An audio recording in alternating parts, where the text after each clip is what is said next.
Okay, so we continue with our class of Hilchot De'ot. Today, class number 24. All right, and we start.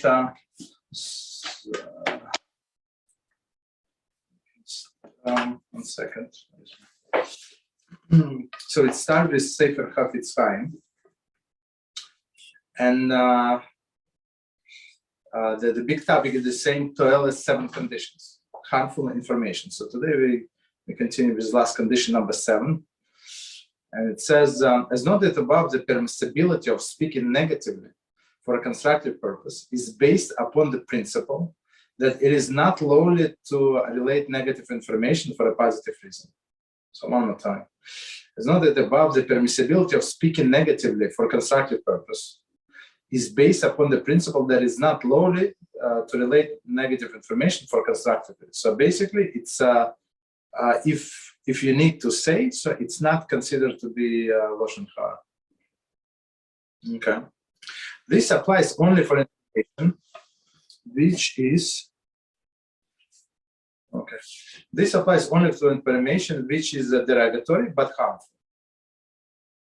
Which is derogatory but harmful. Okay. However, it is a forbidden. Okay, so.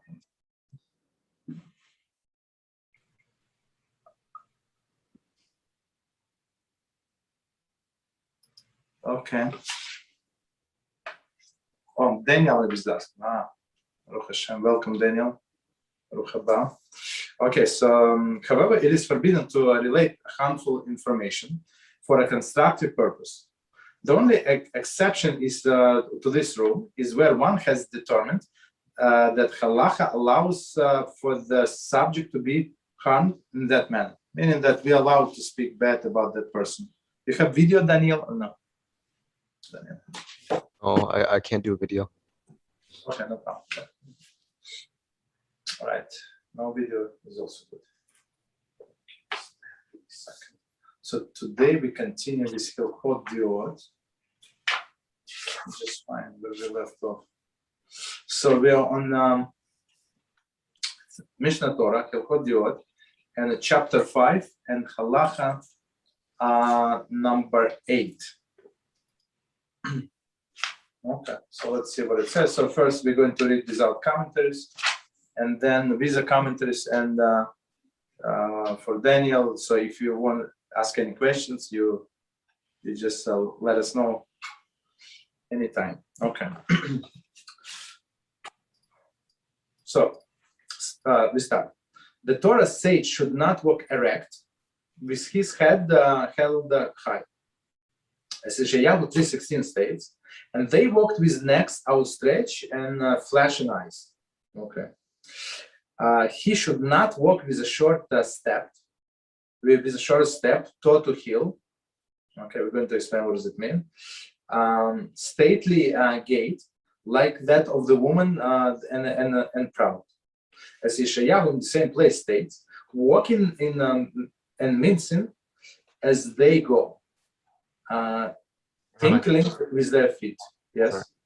Does this apply? Let's say someone's a Torah scholar is walking past the goy, right? Doesn't he look like, oh, No. It's always it's applies all the time. I mean, they said to Torah sage, but that's actually applied to all of us. We're going to see. So let's it's applied to all of us, and I'm going to explain exactly what it means. Nor should he run in the public like a madman. Right? Somebody is chasing after the bus. Not proper for a Jew, right? Or bent over like a hunchback. Also not proper. Rather, he should cast his eyes. So it's exactly like it's applied to all of us, right? How we should walk the streets. Rather, he should cast his eyes downward, as he does when he stands during the prayer. Okay, so when you pray, you don't look around. You just cast the best way it's to follow the prayer. It's to look at the ceiling, right? He should walk in a marketplace like a person preoccupied with the business affairs. So don't try to look eye contact. Don't try to engage in conversation. Just do what you need to do, and that's it. right? And you go out. From How does one walk like he's preoccupied with his business affairs when he's also supposed to look like with a happy countenance? I think that does not no. It's that you have to receive everybody with a happy. When you receive somebody, it means that you know the person or you are acquainted some way, somewhat. So and but here you're not looking for anybody. You're not looking for a contact.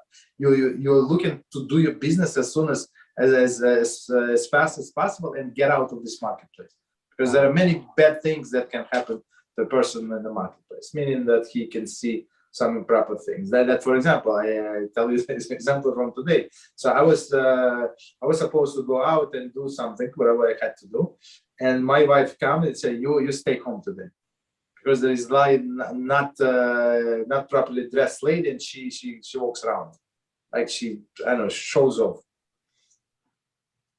I mean, she's in her, I don't know, maybe almost 60 years old, but crazy, still crazy. So women are crazy. Some of them, many of them. Okay. From a man carriage, from a man carriage, one can recognize whether he's wise and thoughtful person or a mindless and a fool. So I mean, it's like you see the way people walk, the way people stand. You see, he's a fool or not fool, right? That's wrong. Yeah. Okay. If he's walking with his phone in his hand and he's looking at his phone the whole time, right? Like, I don't know. Is it a problem? Because I see that a lot in Borough Park, but they also study Torah. You see, so. I don't know. Maybe like I would say in the summer they trying to look at the phone, but if you have a flip phone, there is not much to see there. You know, so maybe he pretends like. It's not so easy like in Borough Park. It's not so much princess, but still there are like all of the cleaning ladies and the other people that they're walking around. They're there. It's not like they're immune. No, but here, where for example where I live and I have to go to the shul, so I don't go on the main street. I don't go on the main street, but and sometimes when I walk, right, there is a sidewalk is like not too wide in some blocks, right. So and I see with the corner of my eyes there's this pizza is coming my way. So I just step to the road and I walk next to the parked car and look like opposite. Try to look like opposite of what was there. But sometimes when I caught like and it's close and I didn't realize that they come from around the corner. So I take out my phone, like turn like to the side, like I got a message, whatever I got, right? So I'm so it's for them it's normal, but I'm trying to turn my back to this princess. You understand? So I have a question like this for you. I'll generalize it later on so that more people will understand. But Okay. You ever went through Bay Parkway? You know Bay Parkway? Yeah, Bay Parkway, yeah. Okay, my question is like this. So you know Main Street, right? So I have two choices. Let's say there's a red light, right? And I can either stand there, right? Mm-hmm. And wait to go through the main street, like straight forward, or I can keep walking along the main street, go to the right, then make a left to get off of Main Street. So basically, same thing. I just make a right, then a left, and go down another block. So which one do I do? You're going on these quiet blocks when less people. That's not on which one? On what one? What is it? On which ones? On which ones do I go? On these quiet blocks, like with private houses, not on the main street. I don't have a choice to do that. What's it called? Because let's say there are 3 rows, right? Kollel, Bay Parkway, house. So no matter where I go, I'm passing the. No, but I see what you said. But you try to minimize as much as possible. Yeah, exactly. I'm asking you which one of these ways to either wait for the red light, you're still on the main street, or to go to the right and then make a left. Which one is going to happen? I would say don't stand on the main street on the red light. So try to make right. That's like as less as possible you're on the main street. So because of the prison, they would not go like where you and I planning to go. They want to be on the main street so everybody would see them and come from there, or just. So they try. It's psychologically. So Rabbi Reuven said. So he has this lady. She's a psychiatrist, and she did a serious tshuva, just I don't know, like just not too long ago, and he asked her. He said, I understand. Like he said, why would women do that? Like not dress. And she said, you serious? You don't know? Okay, they want attention, they want to show off and stuff like that. But if they're married, if they have husband, they have let's say not Jewish, they have boyfriend. This why do they need that? Like why do they need extra attention? It's not like they are looking for a second husband and a third husband. They don't need that, right? They their own problems in their life. Why do they need this attention? And she said, you don't know. He said, yeah, I don't know. You tell me. And she said, there is in a woman's mind, right? There is like a drug, something, right?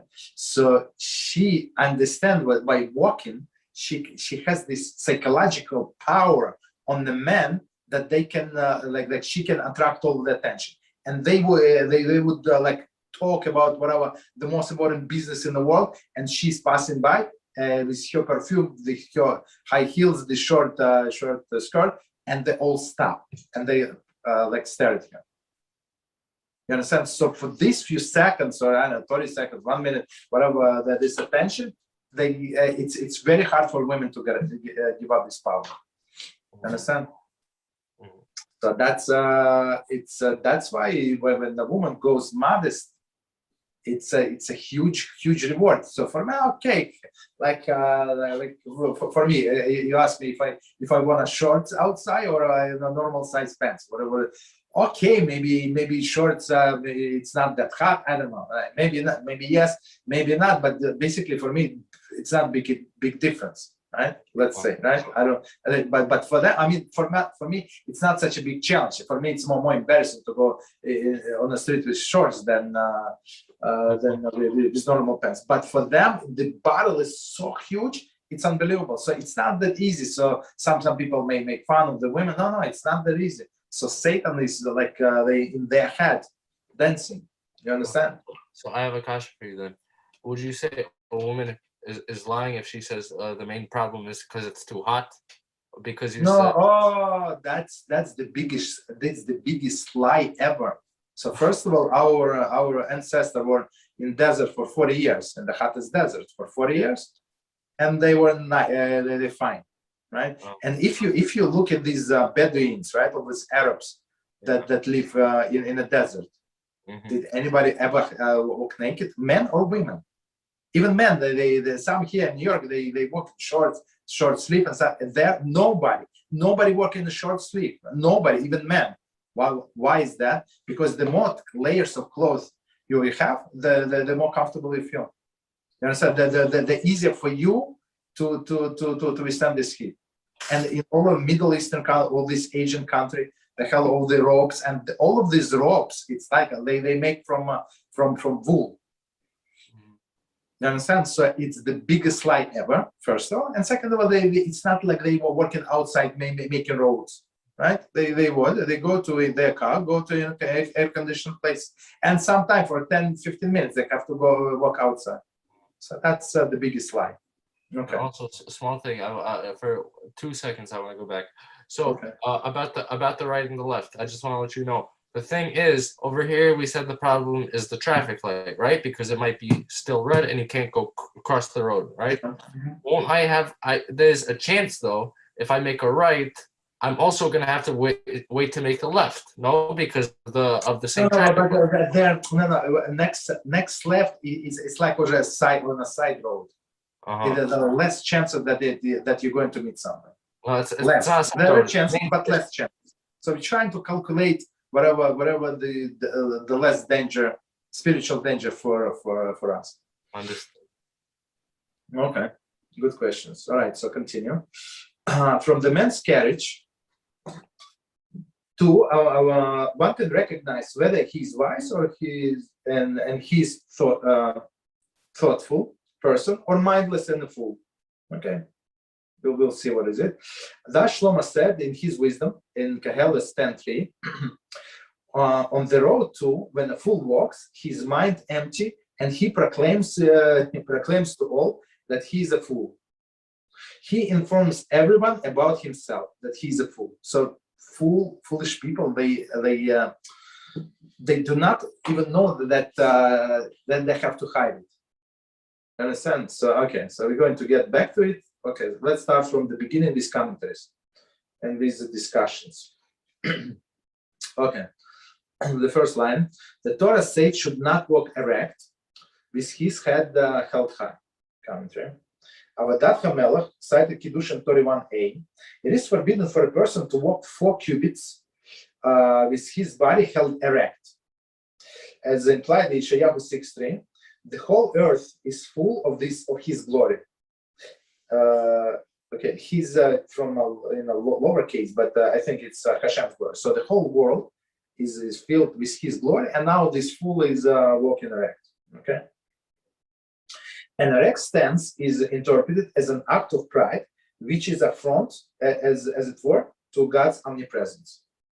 Okay, so like he's like when he's walking erect, like he owns the planet. I don't know if you know these people, like sometimes like today I just came from it. So these people comes once a year, 3 times a year. I don't know how many times a year. But he comes to the place like he owns. Maybe he's a big donor. I'm not sure.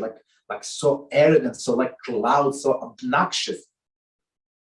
You understand? So he basically said, even though it's only 3 times a year, Baruch Hashem, I would say always, but Baruch Hashem, it's only 3 times a year. If I see him every day, I don't know. That's not easy. It would not be so easy for me. You understand? So when you understand that Hashem is everywhere and He's watching, so you become a little humble. Or a lot humble. The case of Mishnah cites Brachas 43p, which quotes the verse cited in Kiddushin, but mention this prohibition among others in Sikh Halachah 9. Okay, we're going to the next Halachah. Directed at preventing sexual enticement or suspicion of it. Okay, we're going to see why is this sexual enticement. Okay, we're going to see next Halachah. The verse the Rambam quotes appears to combine the 2 ideas. However, in Guide to Perplexed, volume 2, chapter 52, he quotes the passage from Kiddushin within the section dealing with modesty. Okay, there are 2 interpretations are not mutually exclusive. A proud person is often indulgent in both pride and desire, the traits inappropriate for a wise man. So one more time, I'm going to read this line and we're going to explain. A proud person is often indulgent, right? He always needs more, thinks more. Both pride, right, and desire. So pride that he's better than everybody, and desire that he's entitled and he wants more, right? Whatever more is it, whatever his desires are, right? And traits inappropriate for a wise man. So basically, all of this desire, all of these arrogant people. So if person is arrogant, he's not wise. If he has all of these physical desires, he's not wise, and he's not righteous. Most likely. Okay. Okay. So as the Yeshayahu 3:16 states, and they walked with necks outstretched and flashing eyes. Okay. So flashing, maybe like blinking eye, right? Okay. He should not walk with a short step or toe to heel, stately gait like that of the woman and the proud.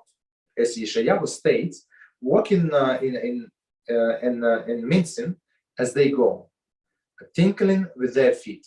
So we're going to see, so let's see what the commentary is, and we're going to explain. See Yoma 9b for details criticizing of the conquetry of the daughters of Zion, mentioned in a verse cited from Yeshayahu. So basically, so when you walk a short step, so basically you show you're not in a rush. Not in a rush, nobody's going to move, like make you walk any faster than you are. You men of such importance. So basically the guy shows that the whole world is revolving around him. That's what the short step. And toe to heel, it's like like he's you can try yourself. It's very very uncomfortable, I think, but it's like a show, like a very like. Is it worth? Is it worth to take very small steps or long strides? No, long strides. It's not good for your health, for your vision, basically.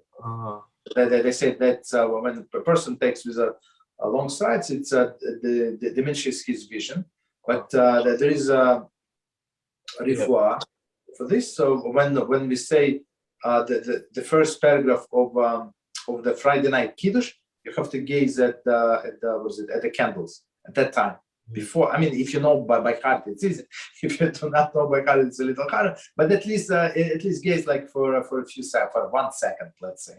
So it helps that they say that this gazing at the candlelight is in this. When you read this paragraph, don't ask me how. It's Kabbalistic things. So they restore the vision that person loses during the week when he takes a long stride. But at least long stride. So basically, you show that you're in some kind of rush, right? That you're goal oriented. You go to the call. You go to the show. You go to yeshiva. You go wherever you go. You're goal oriented. Like I don't want to be on the street as less as possible. My goal is to my final destination. Understood. But can't small strides small steps also show humility or no? No. Like he shows that he owns the world. The time is according to him. It's not. The time is not according to me or to you. It's according to him. They're going to start. They're not going to start without him. You understand? Like in some place, like one place I used to know. They try to respect Rabbi. I don't know how long it's lasted, but they would not start without him. Or it was no. I apologize. It was not a rabbi. It was a president of the show. Right? So they were trying that. Like everybody should wait this clown. I mean, for me, it's clown. For them, it's very respectful person. I mean, if you know the congregation is waiting for you, why don't you come like 5 minutes earlier, like 10 minutes earlier, 7.5, 1 minute earlier? Why do we have to wait for you? You understand? So this is show like the guy walking slowly because why? Because they're not going to start without me. I have a key from the shoe, let's say. Right? Okay. Continue. Daniel, any questions? You're good. Any comments? I don't have any questions. That's okay. Very nice. I want to know something about the winking eyes. What does it mean? So first of all, as you said in the commentary, it was about women.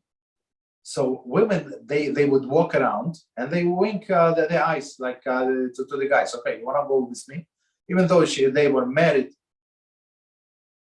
And our rabbis tried to rebuke them. And it was in the time when there were Romans in the land. They say to this woman, what are you doing? Why are you walking like that? With those outstretched necks, with winking eyes, in front of this goyim, in front of these Romans. I said, what is going to what is the worst they're going to happen? They're going to marry us? Let them marry us. You understand that? That's I'm going to give you the conversation.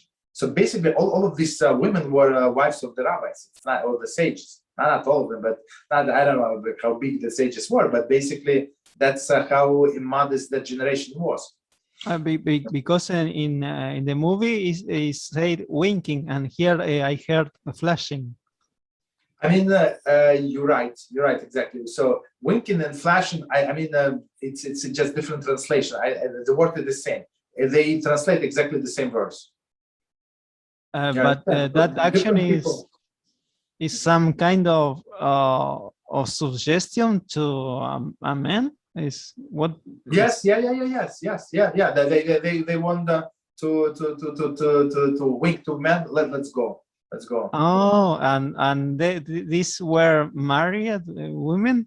Married women, yes, married and not married. So it was unfortunately the modesty level was very very low, and it was always like that. So people think that it started today. Okay, it did not start today. I mean, so we just our history goes in circles, unfortunately. Okay, continue. All right, so let's continue. So we got with what these short steps are. Okay, continue. Nor should he run. So we're talking about Torah sage, but it's as we said, it's applied to everybody. Nor should he run in public. So Torah sage. So in Hebrew, it's Talmud Chacham. So it's not like he's a huge rabbi, and no, it's Talmud Chacham. Okay. One should he should not run in the public like a madman. So commentary. The opposite extreme on walking toe to heel. So toe to heel is very, very inconvenient. I once tried when I first learned the halachah. It's very, very inconvenient. It's like very, very annoying. When he runs in public, it's also wrong. Okay, go ahead. Rabbi, some people walk toe to heel like naturally, actually, like 100% natural.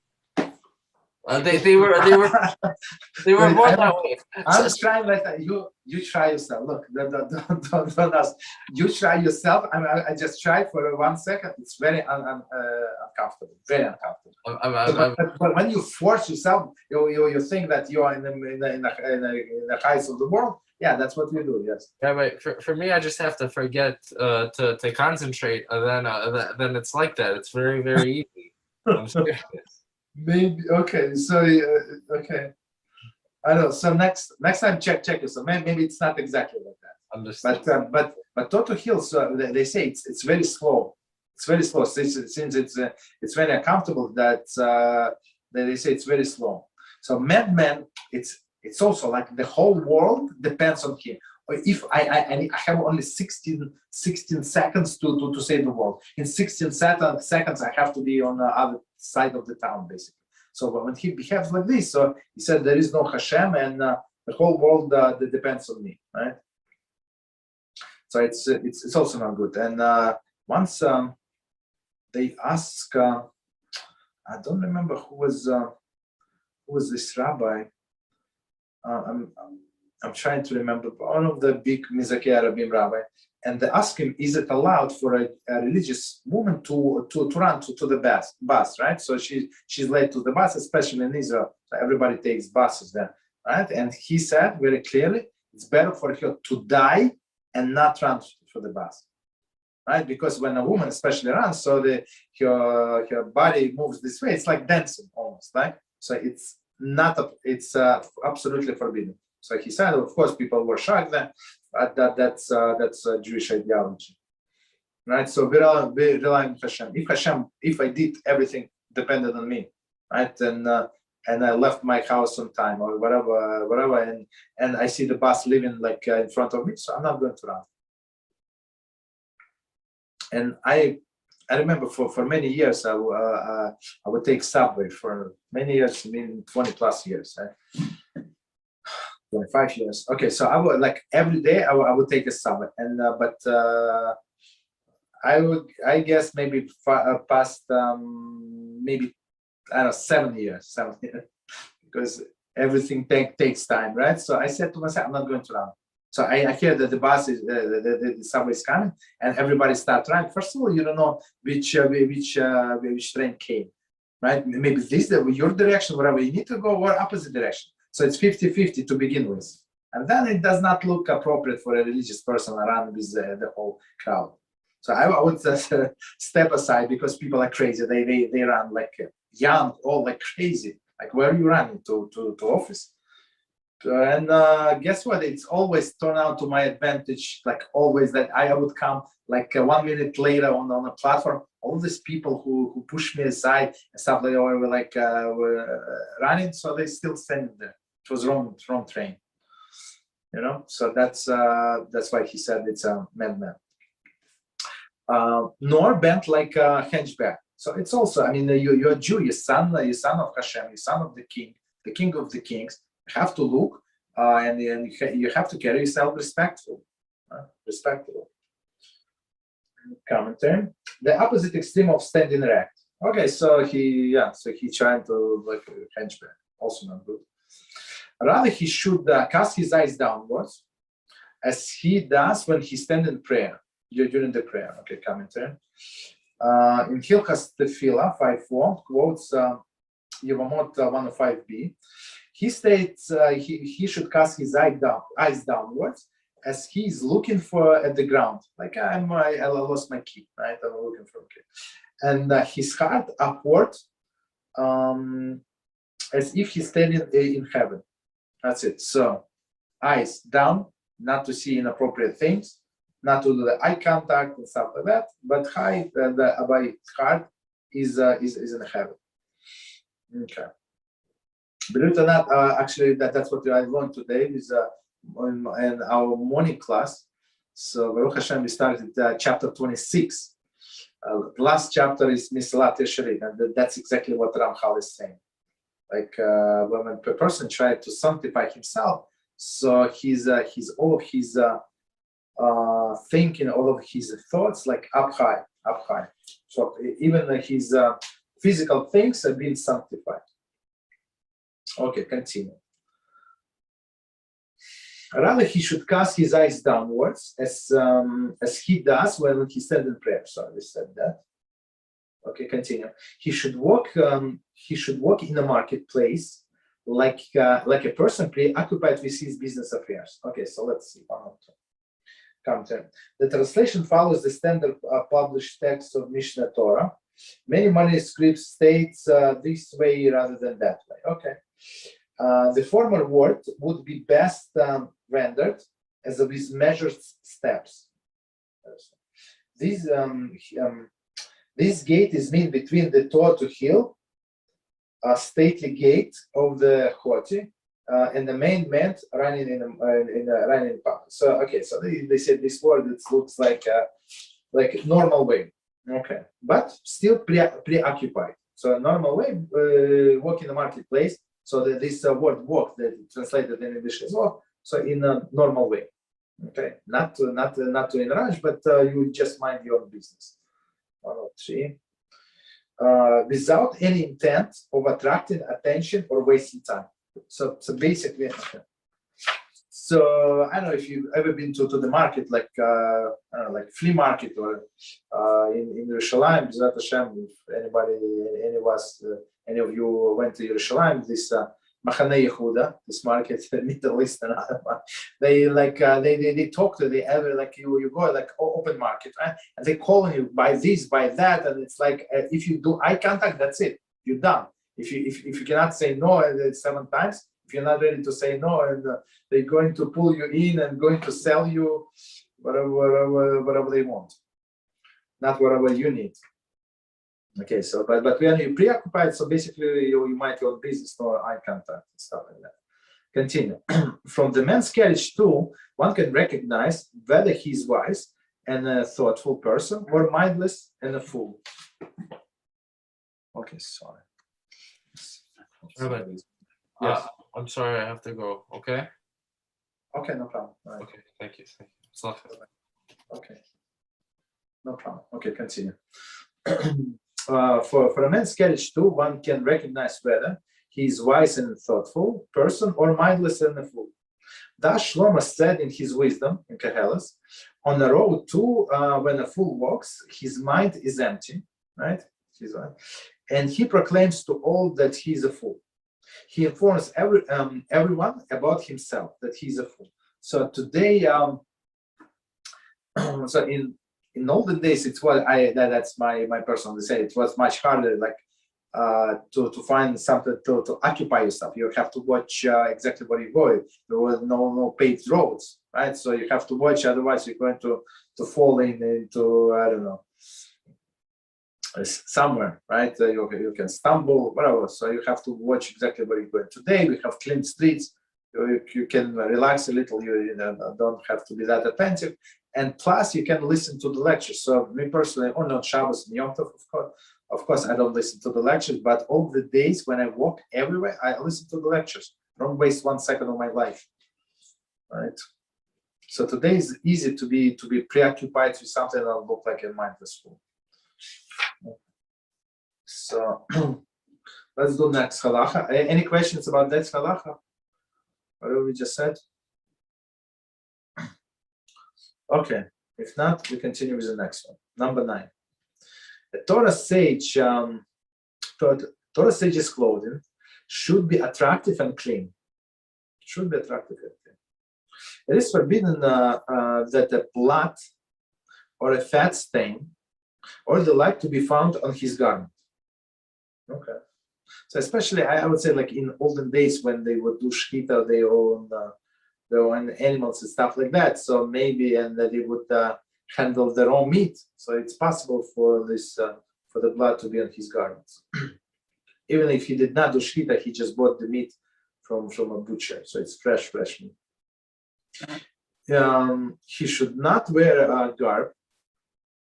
There is a cloth of gold and purple, which draw everyone's attention, nor the dress of the poor, which shames the wearers. Okay, but attractive garments in the middle range. So that's it's Rambam is his genius. So it's Halachah for all of the time. So don't wear these flashy colors, right? All of these expensive brands that people who understand these brands, I don't, but they told me they can see from half of the block away, they can see that this is a brand name and this is not such a brand name. I don't know what it means, but basically this jacket costs I don't know, $2,000 and this one is $10. Okay. His flesh should not be visible under the clothing, as it is the case when one wears exceptionally sheer linen garments produced in Egypt.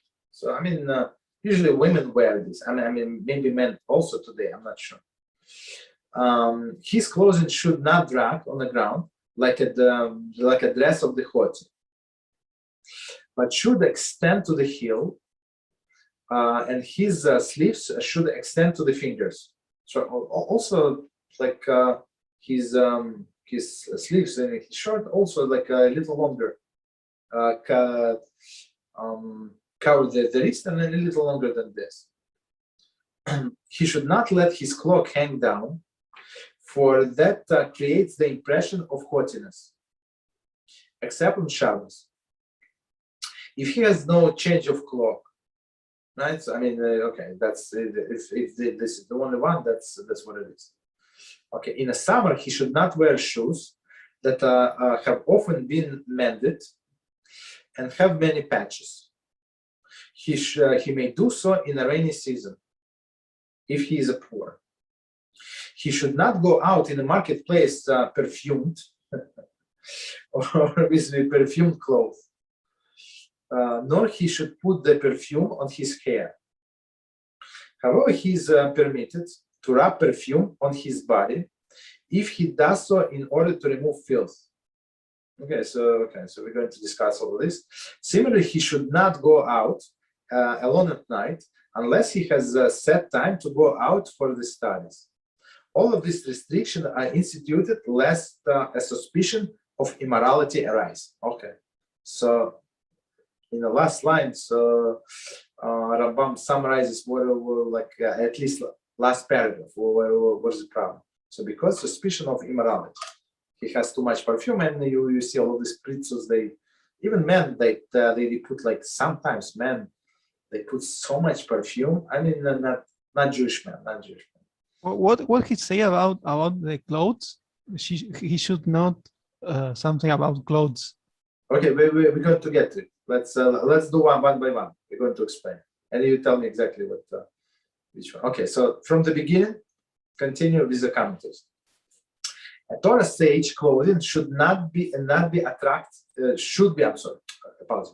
Torah sage clothing should be attractive and clean. So it should be nice, not expensive, not too expensive, not too cheap, like good quality and clean.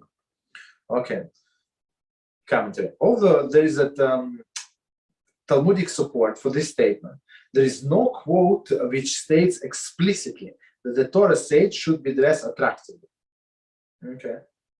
Nevertheless, such a behavior is clearly in keeping with the middle path that Rambam has prescribed for a wise. So attractive meaning that it's attractive in respectful manner. respectless. So a Jew would not walk like I don't know, like especially on Shabbos, like for example, use a short sleeve, not appropriate. In a shoe, short sleeve is not appropriate. So he would wear jacket, for example. It is forbidden that a blood or fat stain or the like be found on his garment. Right? So meaning that it has to be clean, right? 1 of 5 commentary. Shabbat 114a states that the sage is deserving death for having such a stain on his clothes. So Gemara says clearly, if Talmid Chacham, right, this person who represents Torah, who represents Hashem, he goes out with this stain of blood or like fat, whatever, from oil, so he deserves the death penalty. Why? Because it's kill Hashem. So people say, look at this, he probably eat like a pig or something, right? Which is not good. In his commentary to the Mishnah, Mikveos 9:6, Rambam also addresses himself to this issue. Okay, so he says, the Torah sage is required to be distinguished and take pain to have clean clothes. So for him, like for simple people, okay, maybe he's I don't know, like a blue collar worker. He's a contractor. He's I don't know. He's a plumber. So nobody expects a plumber to have 100% clean clothes. I mean, when he's working, but he goes to shul, of course, he has to change, has to be clean as everybody else, right?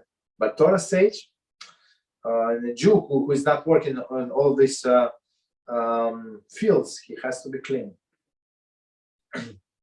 So as it says, and take pains to have clean clothes.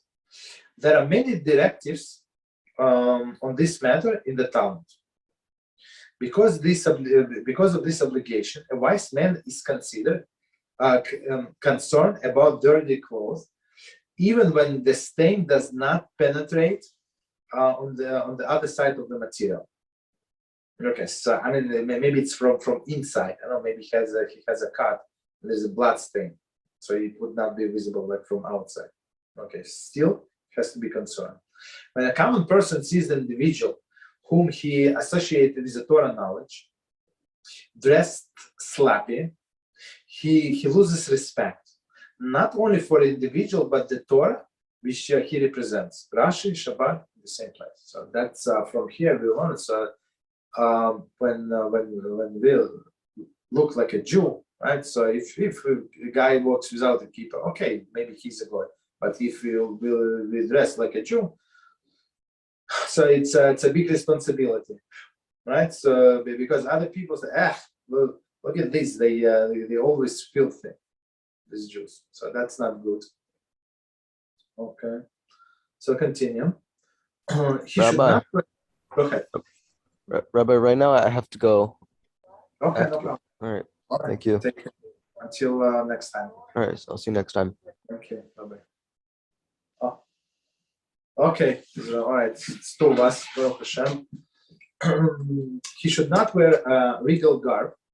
Regal is like it's like royal, right? For example, clothes of gold or purple. Okay, so purple is a color of royalty. I mean, the women sometimes they do wear, but for men, it's like Purple. They won't be allowed to use purple, the Torah sage. Today not. It's maybe in sometimes in the older no, maybe in the olden maybe biblical but times. After some time, so we adopted different colors. So before in the olden days when people were like most of the goyim, they were wearing black. And Jews did not wear black. So the Jews were mostly white. So I mean, it's easier to dye this threads in white than in black, right? So and then after some time, but black is a sign of modesty. You understand? So it's the sign of modesty, and that's what I'm not sure when it was adopted, but that's became like a symbol of the Judaism. This black color. So we don't wear different colors basically. Men, women, maybe. No, but not for women when it's not flashy. So if it's not flashy and it's a little purple, and maybe it's not a big deal. Okay, so commentary on the purple. Garments of this hue were only purchased by royalty or people of great wealth. So maybe it was hard to dye it. I'm not sure. Okay, so basically purple is royalty. So why? What was the problem? Which draw everyone sometimes. Okay, some flashing like neon clothing. Why would it like from attention? Nor dress of a poor, which shames its wearer. So I don't like all of this rags, or he did not clean his pants for past, I don't know, 40 years. Also not good. And by extension, the Torah, which associate with him. So because it shames the wearer, and if he's, let's say, he's working with Jewish books. It's like you normally that's what the Jews are. That they cannot buy him, the whole community cannot chip in and buy him a new pair of pants. That's big Hil Hashem. But attractive garment in the middle range. So you like middle, like it's the middle range is not so expensive. Commentary. Here we see the expression of the middle path with regard to the clothes. Notes Shabbat 113a, which says that Rabbi Yochanan would refer to his clothing and they honor me. They that honor me, those that honor me, okay. For a person's dress should be as such that it motivates others to regard him with respect. So meaning clean, neat, not too cheap, not too expensive, of course. I mean, there is a big range of prices that you can buy nice clothing. Okay, so 1 second. So it was 108. Continue. His flesh should not be visible under this clothing. So the sheer clothing, but I don't know, men don't wear it. I don't know. I'm not the men's fashion business, but I don't know. As the case when one wears. The exception is sheer linen garment produced in Egypt. Okay, in 109 commentary. Baba Basra 57b relates the Rabbi Yochanan asked Rabbi Banayach, what should the robe of the wise man be like? Okay. The latter replied, any garment that does not allow one's flesh to be visible. So basically, it should cover him, and that's it. Right. So that was his answer.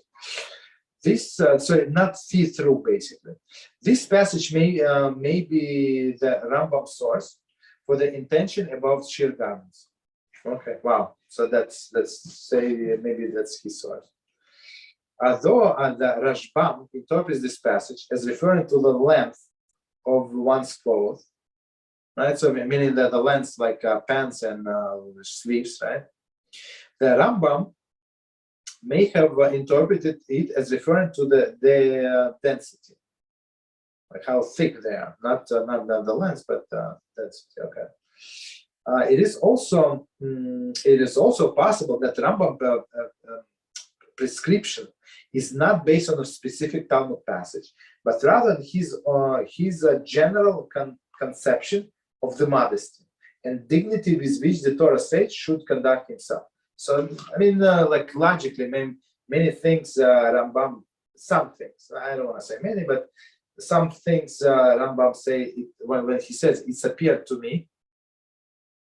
So it means that he derived it by logic, which nothing wrong with that. Okay. So it was 109. So continue. His clothes should not drag on the ground like a dress of the hoti, meaning that the hoti people, he wants to show that he's rich. So if it drags on the floor, I can buy the new one. Right? As obvious from Gittin 56a, wealthy and the prestigious would wear the garments that would drag on the ground behind them. Okay, I mean, so basically the garments like that you have to wash like every day, I guess. Okay. 110, but should extend to the heel, and his sleeves should extend to the fingers, so longer sleeves. Not in his clay hamikdash, which say that the Kohanim garments were of this length. Okay, so that's exactly what Kohanim wore. The comparison of the clothing of the sage to those of the Kohen is also emphasized by Zevahim 19a, which relates that Persian king once arranged the disordered garment of a sage.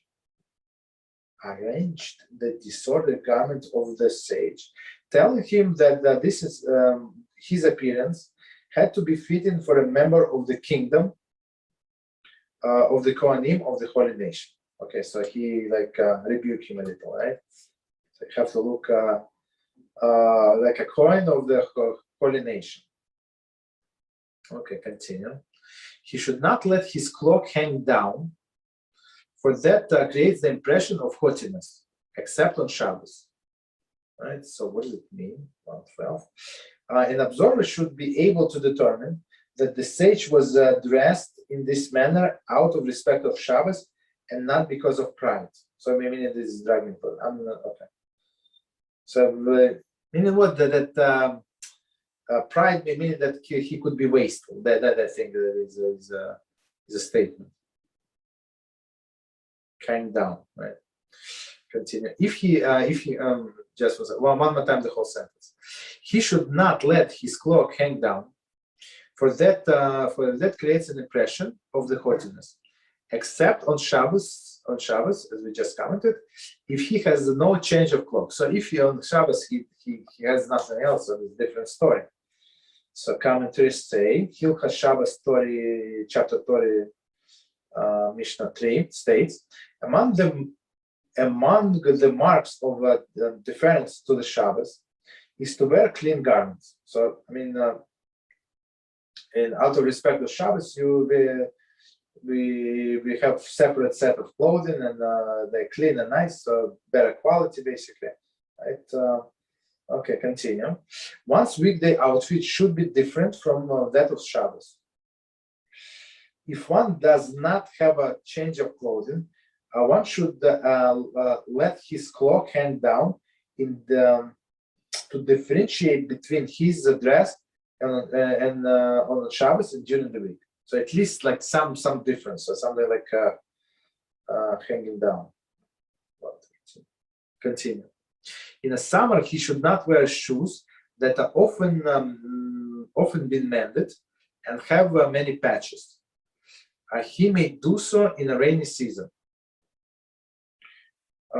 Commentary, what is the problem? For the mud will cover the patches. That's very poor people, right? If he is poor, right? So there is doing so is not desirable. It's allowed in the case of poverty. So if he has no money and he has these shoes full of patches, it's one story. But if he's not allowed to be cheap. So if he has no choice, that's a different story. Continue. He should not go out of the marketplace perfumed, or with perfumed clothing. So first of all, it's as we learned yesterday. I mean, we didn't get to it. It's in Rambam. So it's a way of the women, right? So we didn't learn it yesterday. Sorry. So it's not allowed for a man to do all the things that women do. Okay. So one of them is to perfume. Maybe a little, maybe men perfume, but Torah sages do not perfume themselves. That's for sure. Or with perfume clothes, right? Nor should he put perfume on his hair, for whatever reason they put his hair. I'm not sure why. However, he is permitted to rub perfume on his body if he does so in order to remove filth. So let's see commentary. It says Talmud Bracha states the removing sweat there is as a deodorant. Okay, so as a deodorant there is a different story. Similarly, he should not go out alone at night unless he has a set time to go out for studies. right? So it's okay. So commentary. In this instance, everyone will assume that he's following his regular pattern. See, Talmud brachas. Okay. So I mean, so with the people would not suspect that he's like he put this perfume and then at night. So he's going. This guy is going somewhere, right? All of these restrictions are instituted lest suspicion of immorality arises, and they say all of these restrictions. So commentary. The commentary is questioned whether Rambam is referring to the entire halacha or merely to the last 4 restrictions which brachas relate specifically for this purpose. I think it's last 4 things. That's the way I understand. Okay. And commentary is last commentary. It says brachas mention homosexuality as well as the licentious heterosexual relations. Okay. Because why? So it was all of this restriction instituted less the suspicion of immorality. So I mean, this he's a homosexual. So, okay, so we can stop here. Finish this 2 halachas. So, which very surprising, we usually finish 1. All right. So, any questions on this subject?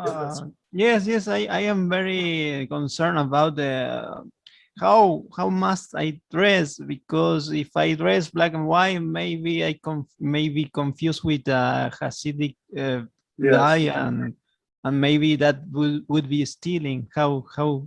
But at the same time, we must differentiate from non-observant people.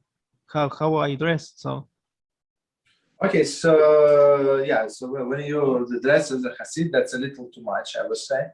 So because it gives people impression that that's what you are. You understand? So and our rabbis have this answer.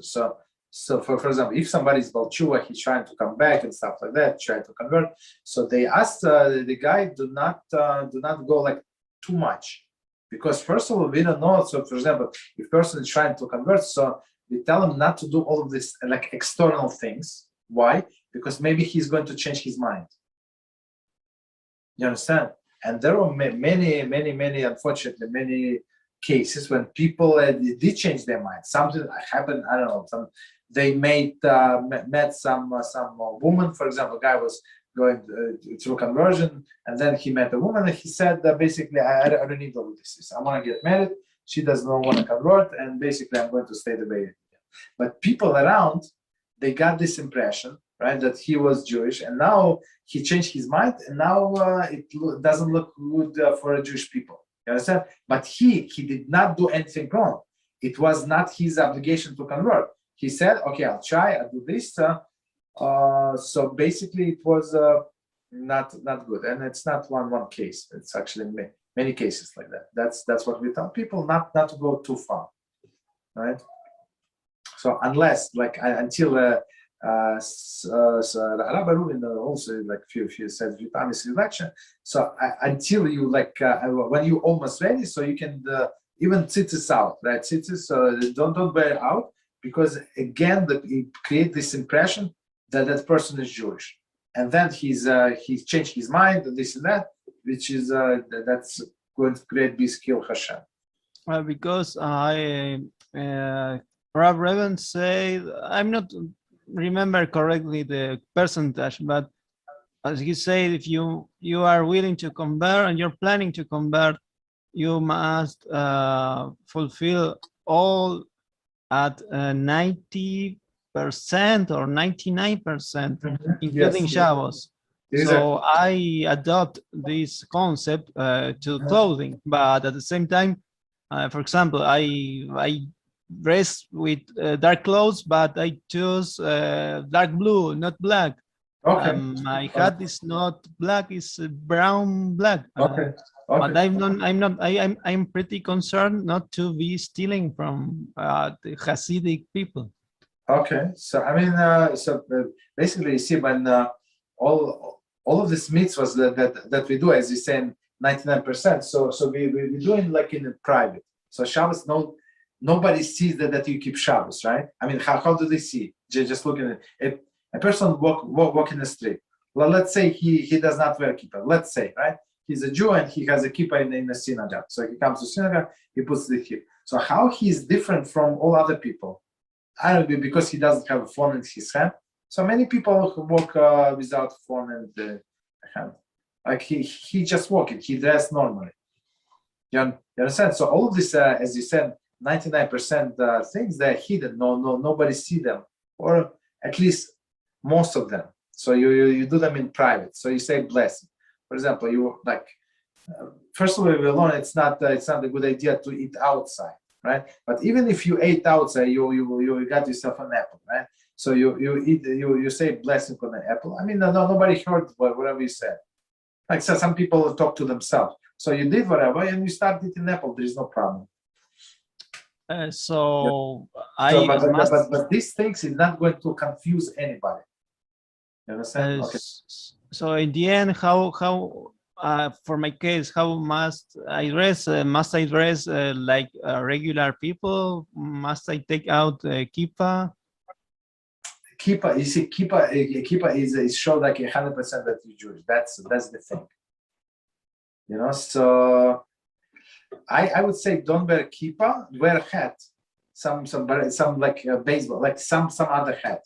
So people walk with hats, like there is a normal, but kippah is specifically for Jews. So why? Because as we said, like there were many cases where people could not go through because of financial issue, because this issue, that issue.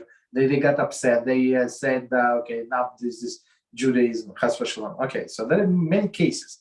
Everybody have their own reason, and they right, not right, of course not, but it's on an individual basis. But for people around, they did not know. I mean, this guy looked Jewish. He must be Jewish.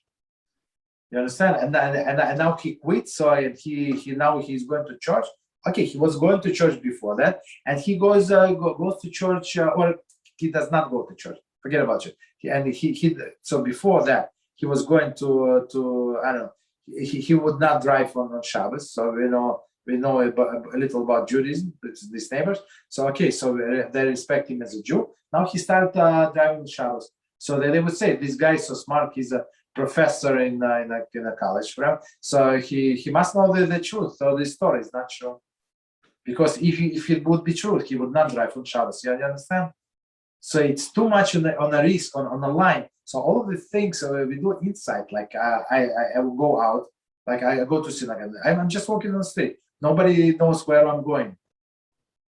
You understand? So most of the Judaism, whatever I do mitzvah, they're hidden. And the last thing is about this clothing issue is I saw many times Rabbi Reuven use in the neck. I don't know how it's called. Tie, right? Yeah, the necktie. Yes. And I saw that yeshiva people don't use. Okay. Maybe that is a Sephardi costume to wear. No. So there is some people who wear tie, some people who do not wear tie. But even in a community where people usually don't wear a tie, rabbis would wear a tie. So it's like a more dressy. You show like you're more dressy. But in other people, not Hasidic people. So Hasidic don't wear tie for a different reason. So they don't wear tie. Why? Because it's a non-Jewish custom. It's not non-Jewish clothes. Even shorts maybe also not designed by non-Jews, which is 100%, right? We had the Jewish clothing was from what Arabs are wearing now, right? They say all like long kilt with a pants, like that's a Jewish clothing basically from a long time ago. So these pants, mother pants, of course it's a non-Jewish tradition, but we wear them. You understand? But tie, they say that's too much. That's too much. So many people would not, but their rabbis would do. Not all of them. You understand? Some Sephardic do not wear ties, but that does not mean anything. You understand? Me personally, during the week I don't wear tie, but on holidays I would. On Shabbos I do wear tie. to show that it's special. So you add an additional garment, and plus I would wear jacket and stuff like that. During the week, I don't wear jacket. Go ahead. And with the Peyot, what I do with my hide, I cut. No. Don't cut. You just hide under the head. That's it. Behind the. No. Under the head. Under the head. Oh. No. You leave the hat and you put that there. You do this whatever. That's what I do. For example, I need to work like with the tools, with a drill, and I have to drill something. So if it get caught up, it's like it can damage you.